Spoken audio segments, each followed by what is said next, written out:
नमस्कार। आज आमर ये कोविड संबंधी आलोचना भितर को दुई तीनोटी भारी गुरुत्वपूर्ण विषय आम आनीचु। सेटा होची जे कोविड जदिओ आम राज्य बा देश में टिके कमिबा को आरंभ करिछि,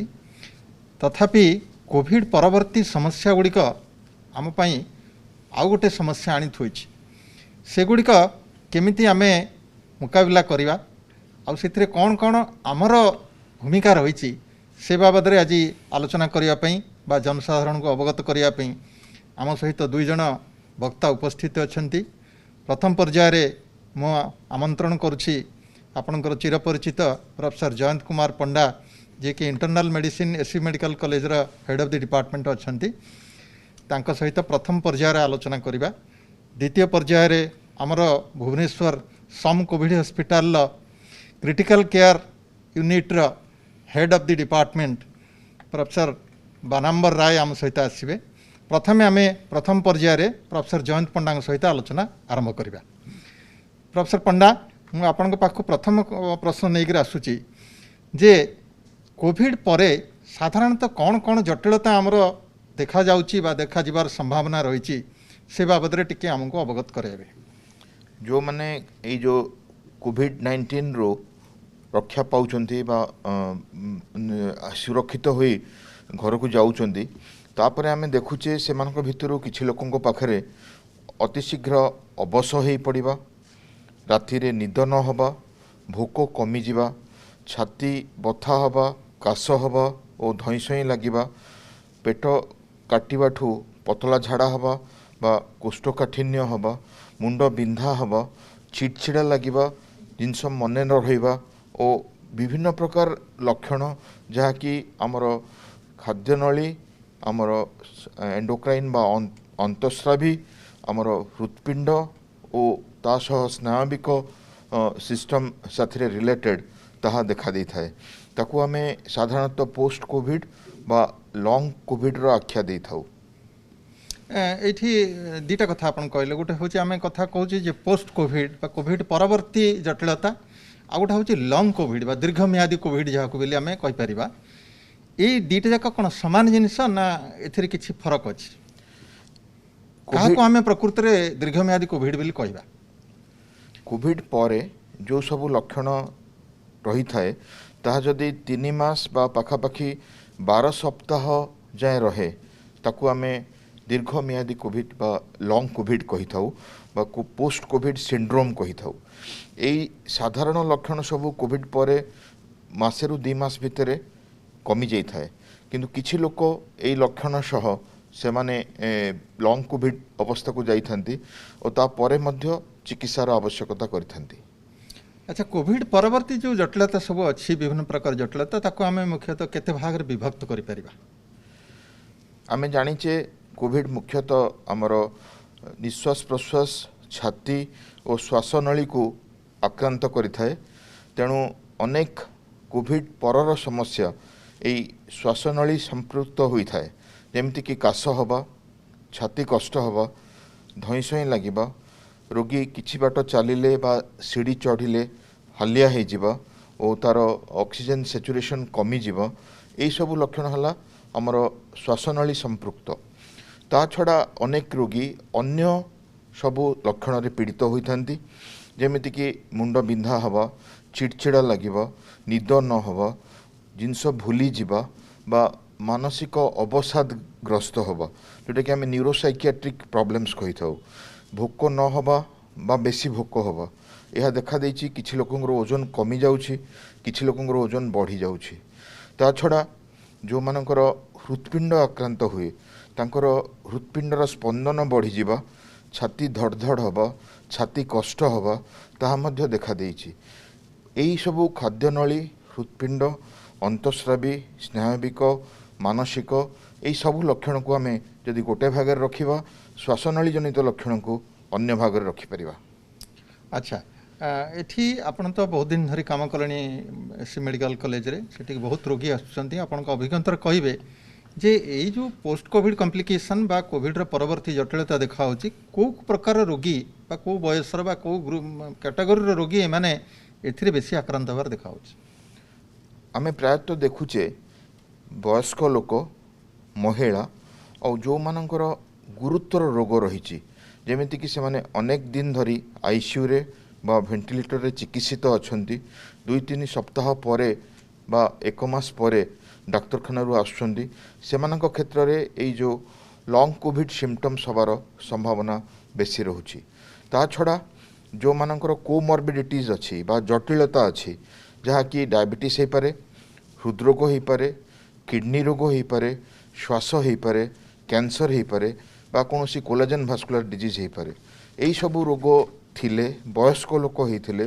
बा गुरुतर होई अनेक दिन चिकित्सित होइथिले बा प्रथमरु बेसी लक्षण युक्त होई अति शीघ्र सामान्य मध्यमरु गुरुतर अवस्था को जाइथिले सेमानकर पोस्ट कोविड लक्षण आसे और से माने बेसी दिन चिकित्सा आवश्यक करथांती।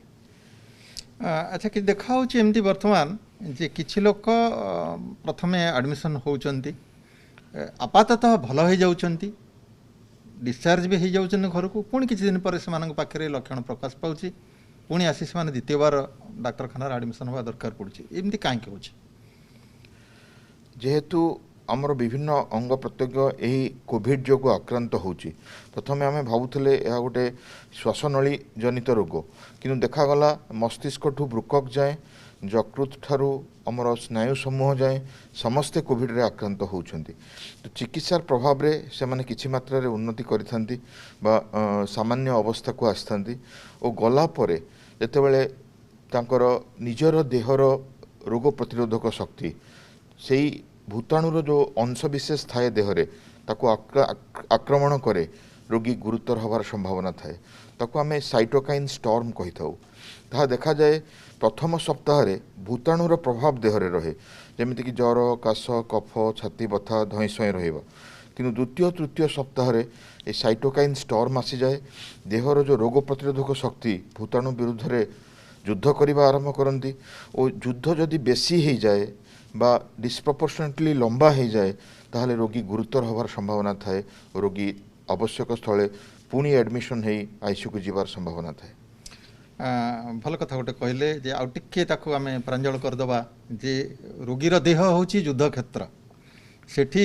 जो पक्ष शत्रु पक्ष हारू कि तार विपक्ष पक्ष हारू सेतरे किछि कहबार नाही किंतु युद्ध जदि अति भयंकर हला से युद्ध भूमि रे मध्य निश्चित भाव क्षति हबो सेही अनुसार आमर शरीर मध्य क्षति होची जो कथा सार बुझेले मु जा बुझिली एतिक। अच्छा वर्तमान आमे जिबा जे पिला माने तो आमर आक्रांत होउचंती द्वितीय लहर बेले पिला मान क्षेत्र भी कौन लंग कोविड देखा जाउची साधारणतः शिशु मानकर लंग कोविड कम देखा जाए तार कारण है तांकर जो रोग प्रतिरोधक शक्ति संपूर्ण भाव में विकसित हो न थाए तेणु जो द्वितीय पर्यायर युद्ध तांको क्षेत्र में कम हुए किंतु तथापि देखा देइछि जो स्मेल टेस्ट चली जिबा बा अबस लागिबा छाती कष्ट हवा यह मध्य 4 सप्ताह रु 6 सप्ताह धरी सेमानकु आक्रांत करिछि। अच्छा लंग कोविड भोगुवा बेले रोगी को कोविड अन्य को से कोविड संक्रमण करिवार के दूर संभावना अछि जेतेबेले लंग कोविड फेज रे अछि रोगी से अन्य जन को रोग संक्रमण करि पारिबो कि आमे जानिचे जे कोविड रे आक्रांत हबार 12 दिन परे रोगी आउ संक्रामक नुहंती तेणु जेतेबेले एही आइसोलेशन बा एकांतवास संपूर्ण होइथाय बा रोगी 12 दिन परे लक्षण युक्त हेले मध्य आइसोलेशन रु बाहर को आस्थांती सेमाने आउ संक्रमण करिवार संभावना न थाए सेही परिस्थिति रे मु कहिबी ए जो पोस्ट कोविड बा लंग कोविड रोगी संक्रामक नुहंती बा तांकोठु रोग व्यापीवार आशंका नाही। अच्छा ये गोटे कथा प्रश्न आसूची मन को जे जड़े लोक जे लंग कोविड भोगुची से प्रकृत रे लंग कोविड भोगुची ना नाई आउ थर कोविड संक्रमित होइछि ये दुईटा भितर आमे केमिति फरक जानिबा अनेके एही समस्या नहीं आस्थांती से माने भाबंती बोधे तांको आउ थरे कोविड हे गला कहीं ना किछि मात्रा रे ज्वर आसे छाती कष्ट हुए धईसई हुअंती तो से माने देखुचंती टीका नवा परे बा थरे कोविड हेइथिले मध्य द्वितीय थर कोविड होउची तो से लक्षण नहीं आम पाखु आस्थांती एठी गोटे जिनस देखिबे एक्यूट फेज रे बा प्राथमिक स्तर रे साधारणतः रेस्पिरेटरी सिम्पटम्स बेसी होता है नाक बंद हवा काश हवा ज्वर हवा देह हाथ गोड़ छेचिकुटी हवा जहाँकि आम प्रोड्रोम कही था कि लंग कोविड रे पेशेंट पॉजिटिव हवार साधारणतः 2 ରୁ 3 सप्ताह पर देखा दिए से लक्षण और से एक्यूट फीचर्स न थाए ये जो ज्वर नाक बंद काश एगुड़ाक न थाए बाकी छाती कष्ट हवा अबस हवा धई सई लगे एगुड़ी को देखा जाए तापरे जदि आपण परीक्षा करेंगे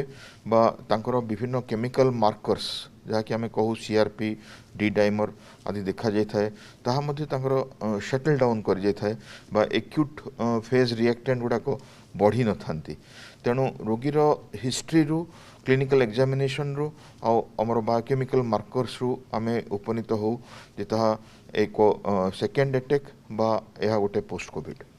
अच्छा ये जो लंग कोविड कथा आम कहूँ से पुणी मुक्त हाँपी संपूर्ण भाव में भल हाँपी रोगी की केते दिन समय लग पारे यह निर्भर करे जैसे केते गुरुतर अवस्था पीड़ित अच्छा जहाँ आम आलोचना कले जो माने सामान्य बा मध्यम रोगर आक्रांत होती से माने अति शीघ्र भल हो जाती जो माने गुरुतर रोग आक्रांत होती अनेक दिन धरी वेंटिलेटर रे बा आईसीयू रे थांती बा सेमानकर छातीर अनेक अंश नष्ट हो जाए बा परे साइटोकाइन स्टॉर्म रे आक्रांत होवार संभावना थाए तांको बेसी दिन लगे भल हवा पई किंतु साधारणतः अधिकांश लोक 1 मास रु 3 मास भितरे सुस्थ हो जाइथांती जो माने ता परे आवश्यक करती तांकर समस्या अनुଯାयी तांको परीक्षा करी चिकित्सा करा जाइथाय। धन्यवाद सर बहुत सुंदर भाव प्रांजल भाव में केते गुड़िए विषय आपन जहाँ आलोकपात कले से अनेक जिनिस आमको शिखा मिलला तेबे जनसाधारण पे गोटे कथा कहि बहुत गुरुत्वपूर्ण कथा जे ये जो लंग कोविड बा दीर्घमियादी कोविड जहाँ कि कोविड रो परवर्ती अवस्था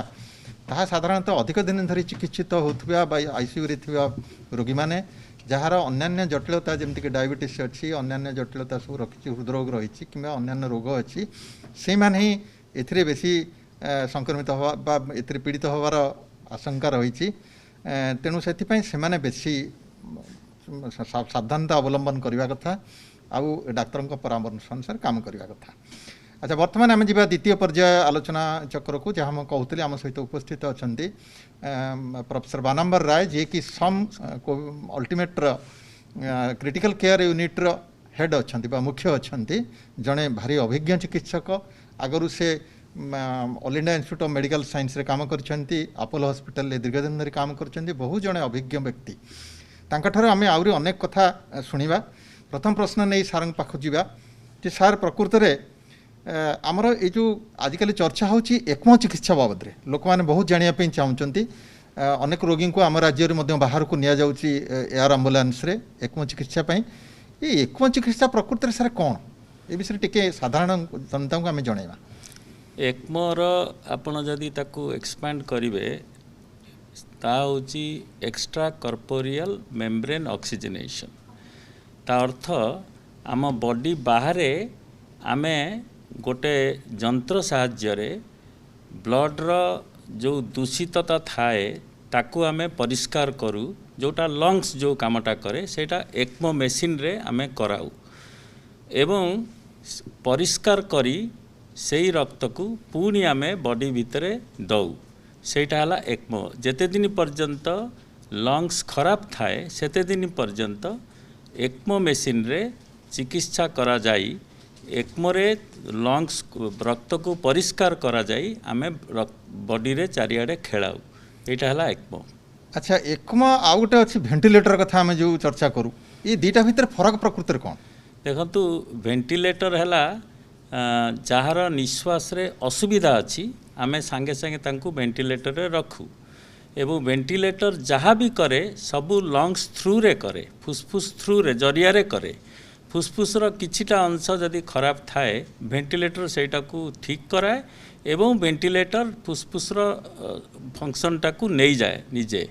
किंतु जेतेबेले फुसफुस बहुत खराब हो जाए बिल्कुल काम करि पारे नाही किंबा अति कम मात्रा रे काम करे सेतेबेले आमे लंग्स रो फंक्शन टाकू नहीं जाऊ एक्मो जरिया रे एक्मो ताकू बाहरे बॉडी रो बाहरे सेटाकू ठीक करे एवं लंग्स टाकू आमे डिफंक्ट अवस्था रे देखू किंतु किछि परिमाण रे लंग्स भी काम करू थाए तामाने सर एथिरे जेतेबेले एक्मो मेसिन रे पेशेंट थाए रोगीटी एक्मो चिकित्सा थाए से समय तार निजर लंग्स बा फुसफुस जे से संपूर्ण अकामी होता है ना नहीं संपूर्ण अकामी केबे हेई न थाए किछि पोर्शन लंग्स र काम करू थाए एवं जेतिकी पोर्शन काम करू थाए ताकू आमे जीवित अवस्था रे रखू सेहितिपाई वेंटिलेटर भी लागी थाए एवं लंग्स को मध्य सर्कुलेशन थाए एवं देयरफॉर लंग्स केबे हेले अकामी कंप्लीटली हुए नाही जदि अकामी कंप्लीटली हुए ताहल त आमे लंग्स को काढ़ी करी आमे ताकू ट्रांसप्लांट करू। अच्छा यही आमर कोविड चिकित्सा आसला आवश्यक है पर ही आम एकम कथा चर्चा करुँ शुणा पाऊँ। अच्छा ये कोविड व्यतीत अन्य कौन सी रोग यार उपादेयता अच्छी कि व्यवहार हुई कि एकम मेसिन बहुत वर्ष तले आम एकमर प्रचलन करथिले जेतेबेले आपनकर मन थिबो किछि वर्ष तले हमर H1N1 हेइथिला स्वाइन फ्लू एवं से समय बहुत पेशेंट्स आसीथिले से समय मध्य आम एकम विषय चर्चा करथिले एवं अलगा रोग रे जोठी निमोनिया काहाकू हेइची काहाकू आमे ता कहू एक्यूट रेस्पिरेटरी डिस्ट्रेस सिंड्रोम हेइची लंग्स फाइब्रोसिस हेइची काहाकू इंटरस्टिशियल लंग डिजीज जोटा आमे कहू ताकू हेइची कि ताकू आमे लंग ट्रांसप्लांट करू जेतेबेले ताकू ट्रांसप्लांट करबा पूर्वरु मध्य आमे तांकू एकमरे मास मास धरी रखीचे तेणु एकम कोविड समय तार टिके प्रचलन बेसी हेइची किंतु कोविड पूर्वरु मध्य एकमर प्रचलन थिला।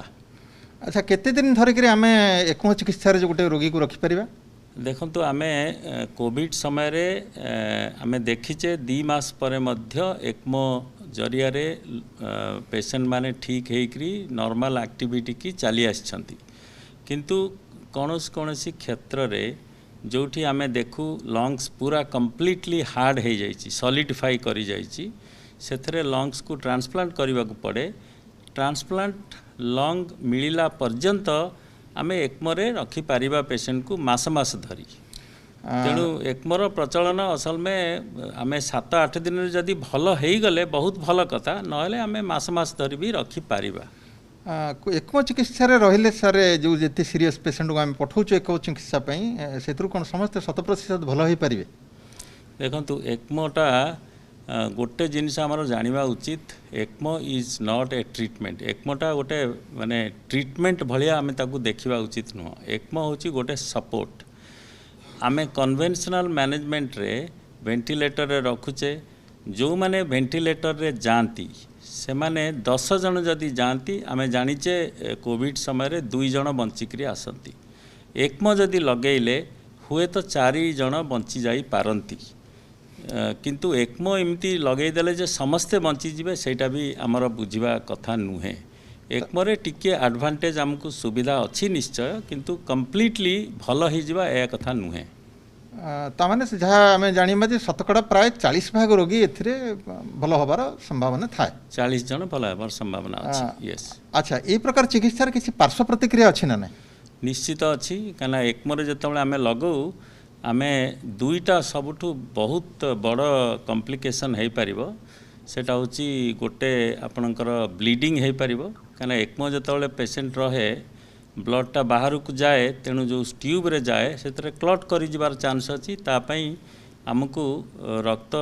जमाट बांधी न बांधापी औषध दि जाए और से औषध जो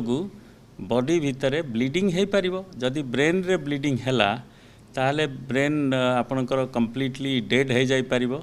आमे देखीचे जहाँ को आमे पठेइचे बाहर को केते जण सेमानकर एकमरे सेमाने भल थिले किंतु हठात तांकर ब्लीडिंग एकरी सेमाने आउ बंचिक्री आसी पारि नाहंती तेणु एकमर एटा होची गोटे बहुत बड़ कॉम्प्लिकेशन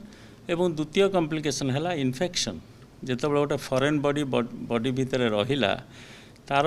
इट इनवाइट्स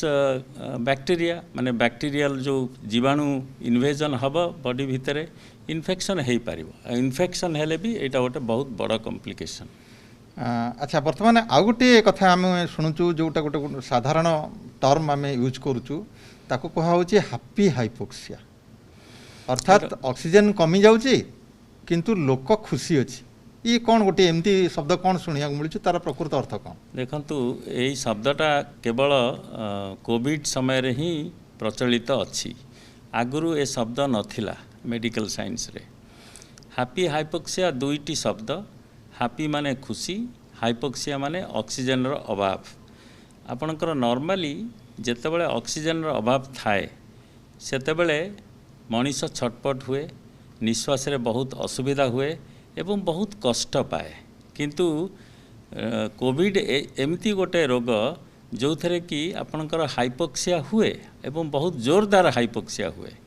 ହାଇପୋକ୍ସିଆ ହେଲେ ମଧ୍ୟ ମଣିଷ ନର୍ମାଲ କଥାବାର୍ତ୍ତା କରୁଥିବ, ମଣିଷକୁ ନିଶ୍ୱାସ ନେବାରେ କିଛି ଅସୁବିଧା ହୋଇନଥିବ। ଆମେ ଡାକ୍ତର ହିସାବରେ ପଚାରୁ ନିଶ୍ୱାସରେ କିଛି ଅସୁବିଧା ଅଛି, ରୋଗୀ କହିବେ ନାଇଁ ଆମର କିଛି ଅସୁବିଧା ନାହିଁ। ଏଇଟା ହାପି ତ ନୁହେଁ, କିନ୍ତୁ ଅସୁବିଧା ନଥିବାଟାକୁ ଏଟାକୁ ମିସନୋମର କରିକି କୁହାଯାଇଥାଏ ହାପି ହାଇପୋକ୍ସିଆ। ଏଇଟା ଗୋଟେ ବହୁତ ସାଂଘାତିକ ଜିନିଷ, କାରଣ ଯାହାକୁ କଷ୍ଟ ହୁଏ ଆମେ ଜାଣିଦେଉ ଯେ ତାକୁ ଅକ୍ସିଜେନ କମ୍ ଅଛି। ଯାହାକୁ କଷ୍ଟ ନ ହୁଏ ତାର ଅକ୍ସିଜେନ ଯେତେ କମ୍ ହେଲେ ମଧ୍ୟ ବହୁତ ସାଂଘାତିକ ଅବସ୍ଥାକୁ ସିଏ ଚାଲିଯାଏ, କିଛି ସିମ୍ପଟମ୍ସ ତାଙ୍କର ନଥାଏ। ତେଣୁ ଯଦି ଆପଣଙ୍କ ପାଖରେ ଅକ୍ସିମିଟର ନଥିବ ଆପଣ ଜାଣିପାରିବେନି ଯେ ରୋଗୀ ବହୁତ ସାଂଘାତିକ ଅବସ୍ଥାକୁ ଚାଲିଗଲାଣି। ତେଣୁ ହାପି ହାଇପୋକ୍ସିଆ ଗୋଟେ ଟର୍ମ ତାକୁ କଏନ୍ କରାହେଇଛି ଆମ କୋଭିଡ଼ ପାଇଁ। ଅନ୍ୟ କୌଣସି ରୋଗରେ ଏଇ ଅବସ୍ଥା ନଥାଏ। ସବୁଥିରେ ହାଇପୋକ୍ସିଆ ହେଲାବେଳେ ମଣିଷକୁ ବହୁତ କଷ୍ଟ ହୁଏ ଏବଂ ଆମେ ଜାଣିପକାଉ ଯେ ତାଙ୍କୁ ହାଇପୋକ୍ସିଆ ହେଇଛି। ତାମାନେ এই কোভিড রোগীମାନଙ୍କ କ୍ଷେତ୍ରରେ ସେମାନେ ବାରମ୍ବାର ନିଜର ଅକ୍ସିଜେନ ଲେଭେଲ ବା ଅକ୍ସିଜେନ ସାଚୁରେସନ ମାପିବା ଉଚିତ এই ହାପି ହାଇପୋକ୍ସିଆରୁ ରକ୍ଷା ପାଇବା ପାଇଁ ହେଲେ। ନିହାତି ନିହାତି ଠିକ୍ କହିଲେ। ଧନ୍ୟବାଦ ସାର୍, ବହୁତ ସୁନ୍ଦର ତଥ୍ୟ ଗୁଡ଼ିଏ ଆପଣ ଦେଲେ ଆଜି ଆମର ସାଧାରଣ ଜନସାଧାରଣଙ୍କୁ। ଏଇ କେତେ ଗୁଡ଼ିଏ ଦୁଇ ତିନୋଟି କଥା ଯାହା ଆମେ ଆଜି ଆଲୋଚନା କଲେ ଏଗୁଡ଼ିକ ଏବେକାର ଚର୍ଚ୍ଚାର ବିଷୟବସ୍ତୁ। ଏଥିରେ ଜନସାଧାରଣଙ୍କ ମନରେ ଆହୁରି ଅନେକ ପ୍ରଶ୍ନ ମଧ୍ୟ ଥିବ। ତେବେ ଯେତିକି ଆମେ ଆଜି ଏହି ସମ୍ବନ୍ଧରେ ସାର୍ମାନଙ୍କ ଠାରୁ ଶୁଣିଲେ ତାକୁ ଆମର ଦୈନନ୍ଦିନ ଜୀବନରେ ତାର ସତ୍ୟତାକୁ ଉପଲବ୍ଧି କରିକି ସେ ଅନୁସାରେ କାର୍ଯ୍ୟ କରିବା ପାଇଁ ମୁଁ ଭାଇ ଭଉଣୀମାନଙ୍କୁ ଅନୁରୋଧ କରିବି। ଧନ୍ୟବାଦ, ନମସ୍କାର।